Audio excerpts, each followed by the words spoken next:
morning and welcome to our program here this morning. Now, as you know, I was absent last week because I literally had laryngitis and I could not communicate. And today, I still have a little bit of a harsh voice, and I do hope that I come across all through the show without having to cough. And it just shows you how important communication really is. It's horrible not being able to talk.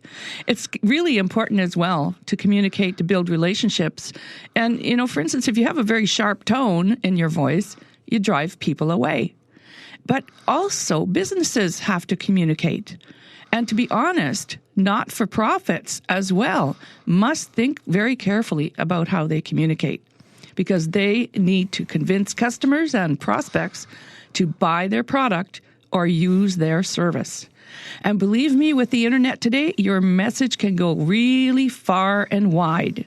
For instance, this morning, I received an email from Malaysia asking me to allow them to reprint an article that I wrote in their magazine. So that's really fabulous, but it's on the other side of the world. And with the internet today and radio and newspapers, we communicate across the world. And so you need to plan carefully. And in many cases, you need to turn to a professional communications and marketing consultant. And that's what we're going to talk about today. I have in the studio a guest, Paul Provost, who's president of a communications and marketing company called 6P Marketing. Now, Paul, thanks so much for coming in so early this morning. I really appreciate it. No problem. Happy to be here. Now, before we talk about 6P Marketing, just tell us a little bit about your career background. For instance, what made you interested in going into communications and marketing? Well, my background actually goes back to my childhood when my father started a business, and I watched him build his business over a number of years. And I started with the carpets, and I started with helping him with his IT and his computers, and then I helped him with his marketing. And so over a period of time, I watched him do that. So once I got to an age, I went to school, and I gravitated to business school. And in business school, I took a whole bunch of classes a wide array of different classes, including Mandarin Chinese and international business. And I found an appreciation for marketing. And it just attributed back to my days with watching my father build his business and watching him do his marketing and how he was such an expert at what he did, which is the travel industry. But when it came to marketing, which I saw as an important part of building a business, how he could have really used somebody that could help him. And that's what I wanted to do, was I built a business that would actually help those kinds of businesses. So growing up, you grew up with that business flavor all through your life. Then it was maybe very natural that you started your own. Yeah, it seemed that way. There's the nurture versus nature argument, but I think that people can build it, train themselves to do it. I don't think you have to be born with it, but it seems that way. My father built a business, and here I am doing the same thing. It just sounds very natural. That's all. Yeah, it does. It feels that way. I feel very comfortable doing it, and I don't know if I was born for it, but yeah, it feels great. Now, you work with other business. You have your own business, but your business is really helping other businesses. That's right. Right? So what do other businesses come to you for? Well, as you attested in the early part of the show, it's really about communications and marketing. So helping them configure their marketing programs to optimize to their customer groups. And we find a lot of business owners are doing it for themselves. And, at a certain point, they get to a size that they outgrow that, or they don't know if they're doing it right. And we find that we have a group of specialists that can really help to help that business owner or leader to take it to the next level. So what's a typical kind of a problem that a company comes to you for? Typically, it starts with a website, or it starts with a marketing plan where they're doing a certain number of things and they're not sure if they're doing it right. I mean, even just yesterday, I was talking to a company about they're doing bus benches and they're doing some radio, and they're doing a combination of things, but they're really not sure if it's the right mix. And then so they're looking for some help with a direct mailer, and they're just challenged with knowing what the right configuration is. So we really, they don't quite have the knowledge to define their customer groups and optimize their marketing program to that group. So we work with them on making sure that they're optimizing their marketing spend. Well, just listening to you chat a little bit about this, it seems to me that communications and marketing strategy is not just a straight line. It includes a number of different elements, I guess I would say. Well, absolutely. It gets right in. To me, it's a function of operations, sales, and marketing. They go hand in hand. Like the culture of the company configures into the marketing as well, because a company that is good at a certain number of things. We look at what they can do and what they can't do, because if we're recommending tactics that the company themselves can operate and can't fulfill, then you're just wasting money, and it's not. They have to work hand in hand. So, in the same with the sales team, if we're working on marketing programs that are intending on sending a certain amount of volume of work to the sales team, if they're not ready for it, or if they're not trained on how to do certain things, then it's again money down the toilet. What would a strategy look like? You mentioned a website, and you mentioned some bus benches and stuff like that. Mm-hmm. Sort of give me an outline of what a complete strategy might look like. Well, we have a marketing planning process, which we take a number of small businesses through. It starts by talking to the business leadership group. Sometimes we go in and talk to the sales team, and other times we'll go and, depending on the level of depth, we may talk to a dozen or so customers to understand exactly what the customer is looking for, what their needs are, either emotional needs or functional needs. So understanding what's prompting that purchase. From there, what we do is we look at the company and understand what's the brand, what makes this different, what are the attributes of the brand, what's the personality of the brand, and really we're working at aligning the two of them together. From there, we'll define a set of tactics. As we know what that purchase process is for the customer, we'll define a set of tactics to optimize to the customers as to where they're spending their time. Where some people work behind their desk, for example, so you have to configure programs that go to the desk as opposed to a direct mail piece or what have you. From there, then we produce a report for the client, and we define a set of tactics, and we work together at prioritizing those tactics and making sure that they're optimized and that they work for the customer. And from there, we test the tactics one at a time, and if things are working, great, we optimize them, and if things aren't working, then we may look at other tactics. But we work together, and that's the key, is working together to make sure that it's optimized. So the plan will have a huge number of different elements. What role is the internet playing in communications and marketing? There's no ignoring the internet these days. We've when we started the company, it was a crucial part of what we did, and I've known a lot about it. Unfortunately, I come from Calgary, and I worked in an agency there and did quite a lot of internet marketing there. So when I came to Winnipeg, I had a lot of knowledge that not too many people had. So in today's day and age, I mean, everybody that's got a problem, you go to Google and you type in, I need help with my I need to locate a new person, or I need to solve a small business problem. People turn there for answers, and what pops up? That's the internet, and that's a very important part of the program for small businesses. Not even to talk about the website and how it's configured. I mean, it's a 24/7 salesperson now. Yeah, that's true. And I don't think we can do without it, for sure.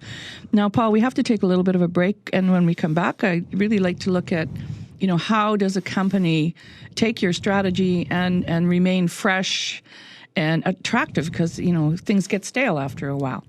You're listening to Barbara Bowes, Bowes Knows, 680 CJO. Good morning and welcome back to our program this morning here.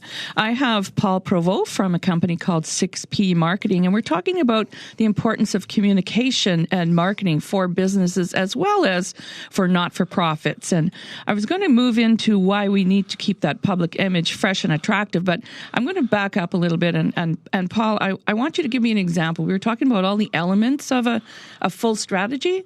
So give me an example of, without the client's name, but give me a success story. Sure. Well, I'm going to go back to one of our earlier days when we started the company. We've been working with a couple of companies for a number of years, and one of the companies that we started working with had a challenge with they were doing their marketing with an in-house person. and the person had other jobs to do, and the challenge was getting marketing to the top of the pile of their list of things to do, because it never ended up happening. They were working on billable hours, and things like newsletters and website updates just never got to happen. So we came in and helped them with a little bit of consulting and strategy and tactics, and redeveloped a logo, rebuilt their website, took on the email marketing, and here we are 4 or 5 years later. What they saw in website traffic basically went fivefold. Their online advertising got activated. They didn't even know what that was. Email marketing got activated, even though they were trying it in the past, but weren't really getting a consistency or a volume out of it. So that was sort of an example of something that we see that quite often. So what value then would internet marketing and communication have for a not-for-profit? I mean, they're not selling anything. Well, that's true. One would think that, but at the same time, not-for-profits operate on, they need resources and they need money. Oftentimes, it's not revenue from selling something, although some of them do generate funds from selling, say, T-shirts or mugs or whatnot.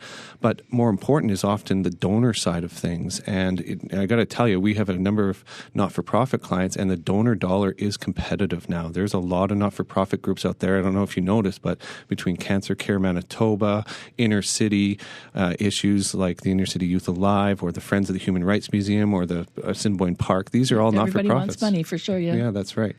So the online marketing really helps with that? Well, it's an important part of the mix, but it's not the only thing. Certainly, when it comes to donor dollars, a lot of it comes down to relationships. But the other thing about it is reminding people that are looking to donate at the right time, when they are writing those checks, that they are available and that they are in need. I remember even this past Christmas, there was a number of not-for-profit organizations in the papers and coming in through direct mail that are looking for donor dollars. Obviously, the Christmas season is an important part of the year for them, and so they're competing with each other ultimately for those dollars. No, I was mentioning before, you get this all set up, but it's not forever. How often do you think it should be refreshed? Well, that's a tough. That's tough to determine. But there's you can do brand awareness tests, or you can just oftentimes it's just as simple as talking to the customers and just understanding whether they feel that the brand that's out there is representative of what they're looking for. And that can be done business owner to business owner, or through the sales team, or through the customer service team. Just knowing whether it's it's current and modern is an important part of that. So just listening is probably the most important part of that. Well, it sounds like a really interesting profession, communications and marketing professional. In general, what are some of the challenges that you experience in human resources from your own company? Because typically the businesses here in Winnipeg are saying there's a lot of they can't find a skilled worker. And your profession sounds pretty skilled. Are there lots of candidates, or are you having trouble finding talented, skilled people? I would agree. It is hard to find good people. It takes effort. It's not like it's. I guess our business has only been in business for 5 years, so knowing what the peaks and lows are is kind of tough. But it is hard to find really good people. We take a lot of time and effort to find those people. So, I have to agree that it is hard to find those people. So we do all kinds of things to find them. But I have to say that probably our top effort really goes into making sure that our team is happy, because oftentimes actually when we're looking for somebody and we let the team know and we write a job description, they network within the industry. They've come from other businesses, so they know people that would be a good fit for that kind of a role. So we often turn to internal for those. So what kind of roles are there in a company like yours? I mean, what do all your people do? Oh, sure. Well, we have, I can go through all the different roles, but ultimately it goes into 3 different roles. The first is our creative team, which does all the production of what we do. So there's graphic designers and web developers and online marketers and email marketers and writers. Oftentimes their education comes from Red River technical training regarding digital media or web development or writing. There's creative communications programs. And then there's the account service side, where they're the ones dealing with the clients and really listening to the clients, understanding their needs, and interpreting it for the creative team. And from that side, often it can be from CRECOM or business administration from Red River or U of W or a BCom from either U of W now or the University of Manitoba Asper School of Business. And then the third piece is administration, and more often than not, it's a bookkeeper or an office manager. And for that role, really the key is not really industry knowledge, but really professional services expertise, so knowing how our kind of industry works. So I think what you're telling me is that it's public relations, it's communications, it's marketing, and there's lots of different roles for individuals if they're interested in coming into the business. Now, Paul, we have to take another break right now, and when we come back, I'd like to look at perhaps what are some of the challenges that your industry experiences. You're listening to Barbara Bose, Bose Knows, 680 CJOB. Good morning, and thank you for joining us this morning. We've been talking in the first half of this show with Paul Provost, and we've been talking about how important it is for businesses and organizations to communicate and market their goods because they need to convince customers and prospects to buy their products and services. So join me for the next half where we're going to talk about the challenges ahead for professionals in the communications and marketing industry. Good morning and welcome back to our program here this morning. We've been talking about communications and marketing as a profession, and actually, we learned a lot here in just before the break in terms of the variety of jobs that are available in this particular industry. But Paul, what are some of the challenges facing the industry sector, and maybe what are some of the trends? Because there's lots of young people graduating here coming up in the spring, and they want to know where the jobs are. Certainly. The trends in the industry are, from the employee side, would be, there's a growing trend in our industry for smaller agencies. So I think that bodes well for the number of companies that are available to employ students coming onto the market. And of course, one of the options is for them to service businesses on their own in a freelance kind of model. So there's actually a lot of online technologies that allow that to happen. Things like just online job boards and online capabilities. So I think the graduates nowadays have a lot more skills than in the past, and they're able to service businesses directly. Now, before the break, we were talking about the internet. How do you see technology changing your industry sector? Like it seems to be going so fast, changing so fast. Oh, yeah. Well, that actually is it's a good thing for us as a company because a lot of businesses have challenges keeping up with all the changes that are happening. There's a lot of new technologies all the time.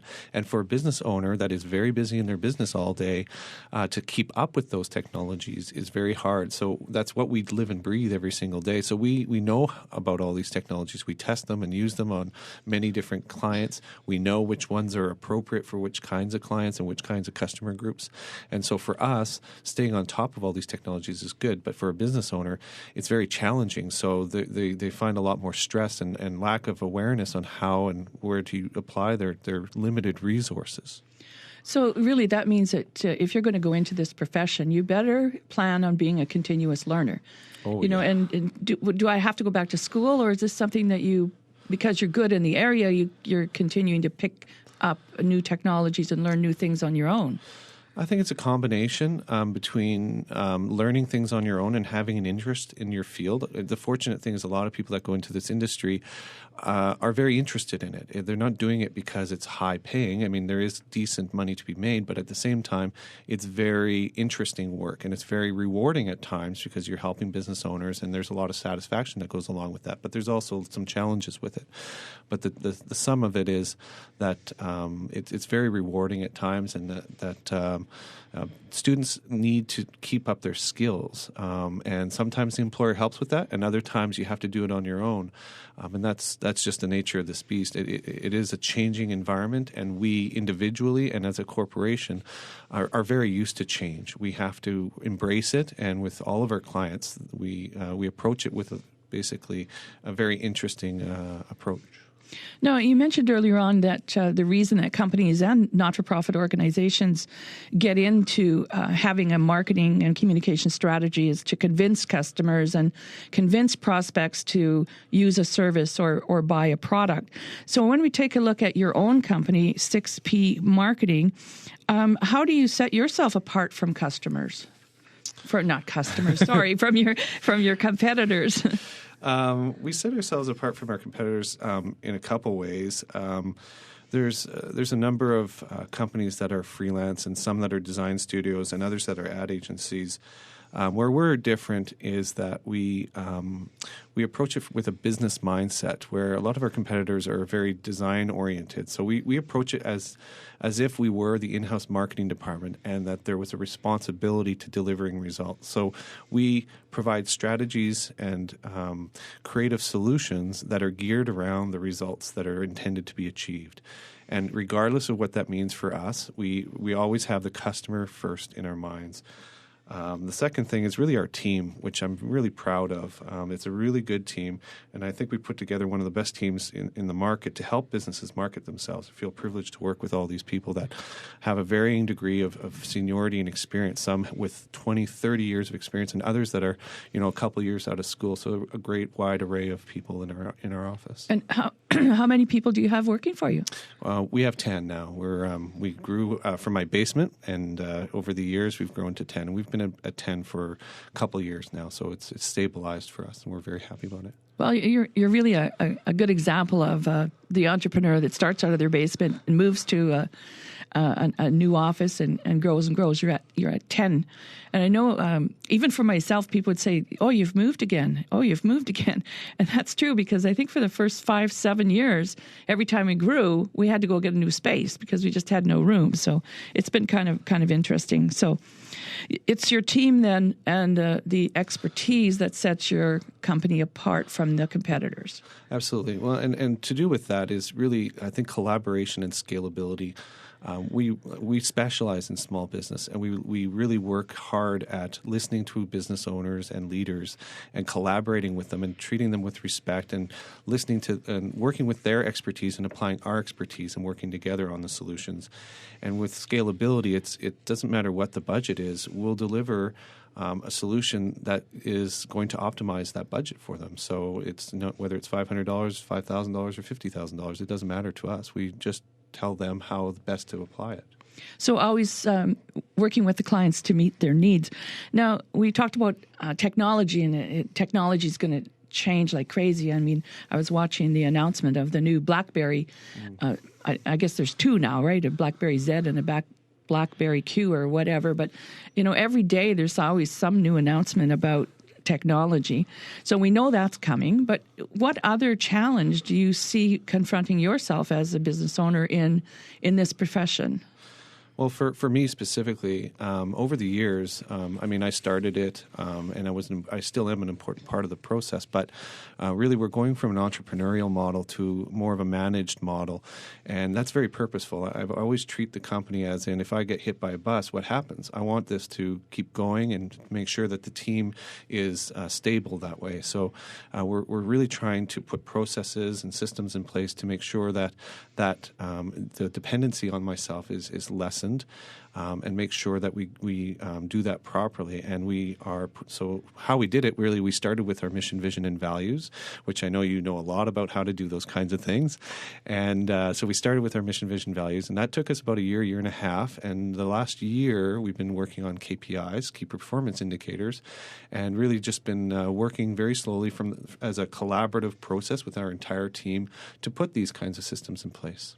Now, I kind of giggled here when you mentioned the mission and vision taking you one whole year, because definitely it's not something that you just put up on the chalkboard or the whiteboard and have a half-hour brainstorming session. But, why does it take so long? It's an amazing thing that a sentence with, 7 words, our vision is to lead small business marketing and growth. Something like that taking so long, you have to internalize it. You have to feel it. You have to understand the culture of your company and really sort of sift it with the team and make sure that it's appropriate. Well, I guess from a communications perspective, that's the whole, challenge for you as the professional and for me as a corporation is that you have to have the right words. Absolutely. Clarity of communication is just so important today's day and age. With the social media and the online internet, it's so important to make sure that you're saying the right thing in the right place, and communication is so important. And it's often, tweeting and twittering and texting. People are very quick about communicating these days, and I find it's not necessarily a lost art, but there's a sort of a lowering of the expectations on it. Well, I think that you kind of hit the nail on the head here when you're saying that it has to be the right words, and you've got so many different ways of communicating now. You've got blogs, and you've got the Twitter, and you've got the LinkedIn, and you've got all of these things that take up a lot of your time, by the way. But you have to have the right words, and I think a lot of people have learned a lot of good lessons in terms of their words. Oh, yeah. For sure. Yeah, there's a lot of mistakes that people make, and so they turn to people like us to help them to prevent those kinds of mistakes and to teach them how to use these channels, whether it be Twitter or Facebook or LinkedIn, or how to manage a website or how to communicate in the paper or online. Yeah. Well, thanks very much, Paul, for joining us. Just before we close with your segment here, is there one key message that you want to share real quick? Sure. Well, I think today marketing is challenging. It requires time and hard work, and that should be done by experts. We have finding an agency and team is also hard, especially with today's busy and complex world. So we have these experts, and they need time to do the work. We work best when we work with our clients together as a team. Well, very interesting, and I know that you do a great job, so thanks very much for coming in as well. You're listening to Barbara Bowes Knows, 680 CGOB. Good morning and welcome back to this next segment of our show here this morning. We've been talking to Paul Provost from 6P Marketing about communication and marketing for businesses and not-for-profits. Now, I want to just talk a little bit right now about it doesn't matter if you're a not-for-profit or if you're a small business. Everybody within your organization has to be a good communicator. And one of the elements of being a good communicator is being a good listener. And there are actually 3 levels of listening. And the first one is where you're very busy and very engaged. You look as though you're listening, but you're not. You're actually tuning out. And the second level is where you are really paying attention, but you're missing the deeper meaning of what's being said, and you're missing the emotion that's coming with it. And the third level is where you really get to be known as an empathetic listener, where you put yourself in the speaker's position to understand their point of view. Now, Paul, in your business, I mean, these little tips here are for individuals within a business, but it seems to me that listening is a big part of your business. Absolutely it is. If we're going to make recommendations to a client about their business, we have to put ourselves in their shoes. And the only way to do that in our mind is to listen to the way they've done it and really have to listen good. Communication's a two-way street. You have to communicate both what you think should be done and listen to the client. It's probably one of the most important things that we do. Now, there must be some barriers, too, that you come across that, as a professional, you have to work extra hard at listening to your clients, or you will not be able to put yourself in their shoes or understand what they're getting at. Oh, absolutely. There's, the barriers are many. Everything from the scene of the room that you're talking to them in and the distractions that are going on. But I think the keys are just simply, like you say, the 3 levels is just paying attention and not making assumptions about what the person's saying, and just being clear and actively paying attention, making sure that they're understood, and perhaps using tools like paraphrasing back to the client to make sure that it's clear to you. Oftentimes you make assumptions about what a person has said, and in fact it's not quite correct. Well, I know when I'm talking and coaching individuals, I ask them to undertake a self-assessment. So, for instance, when you finish that conversation, to assess your own listening skills right after that conversation. What questions would you ask? I mean, I think I would turn around and ask, did I really listen, or did I tune that person out? Did I focus on that person, or were my eyes wandering around to other things that were going on in the room? One thing I really have to watch for myself, I have a tendency to interrupt people. So I do that, though. I stop and I sort of self-analyze, what could I have done better, especially when you know immediately that somebody doesn't understand what you're saying and you don't understand what they're saying. What are a couple strategies you use to make sure that you're listening well? Well, first and foremost is making sure that you're really paying attention and you're not focused on your to-do list or anything else. But the second thing is, like I said earlier, paraphrasing to the client, making sure that what they've said is in fact what you understand. That would be one of the key ways that I do it. And other than that, just simple tools of just paying attention. It sounds kind of simple, but at the same time, I mean, when it is. Well, some people are just not good listeners, for sure. Yeah, true. Now, body language and tone of voice is also really important as well. Do you pay attention to that in your business? Oh, certainly. Both when we're talking to customers or even prospective employees, we're very attentive. The littlest details can mean whether somebody's engaged or not and paying attention or not.